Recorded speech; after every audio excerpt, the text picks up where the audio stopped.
ঢাকাই চলচ্চিত্রের এই সময়ের শীর্ষ নায়ক শাকিব খান বর্তমানে নানা রকম নিষেধাজ্ঞার বেড়াজালে আটকা পড়েছেন এই নায়ক। তার উপর তার চালবাজ ছবির শুটিং নিয়েও চলছে সমস্যা।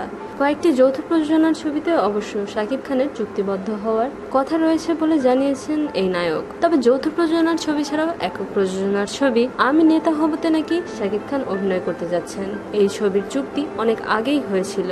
এই ছবিতে শাকিব খানের বিপরীতে অভিনয় করবেন মিষ্টি জান্নাত। মিষ্টি জান্নাতের সাথে শাকিব খানের জুটি বেঁধে এটিই হবে প্রথম কাজ। এদিকে শাকিব খানকে চলচ্চিত্র পরিবার দ্বারা নিষিদ্ধ করায় এই ছবির কাজটি আটকে যাবে কিনা এরকম প্রশ্নের জবাবে শাকিব খান মানবজমিনকে জানান, যেহেতু এখন পর্যন্ত তিনি নিষেধাজ্ঞার কোনো কাগজ হাতে পাননি, সেহেতু তিনি ধারণা করছেন হয়তো ছবির কাজ নিয়ে কোনো রকম কোনো সমস্যা হবে না এবং এই ছবিটি নিয়েও আশাবাদী তিনি। সেই সাথে তিনি এও জানান, যৌথ প্রযোজনার ছবি নবাবের পাশাপাশি বাংলাদেশের ছবি রাজনীতিও কিন্তু ভালো ব্যবসা করেছে, যেটি অবশ্যই পজিটিভ দিক।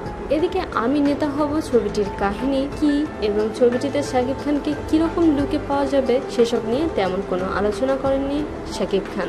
তবে কয়েকটি নির্ভরযোগ্য সূত্র থেকে জানা যায় ছবিটির কাহিনী মৌলিক এবং ছবিটিতে শাকিব খানকে নতুন লুকেই হয়তো দেখা যাবে। প্রিয় দর্শক, শাকিব খানের নতুন ছবি আমি নেতা হবকে নিয়ে আপনাদের যে কোনো মতামত প্লিজ শেয়ার করুন আমাদের সাথে। ছবিজের আরো নিত্য নতুন খবর জানতে আমাদের সাবস্ক্রাইব করুন, লাইক দিন এবং কমেন্ট করতে ভুলবেন না।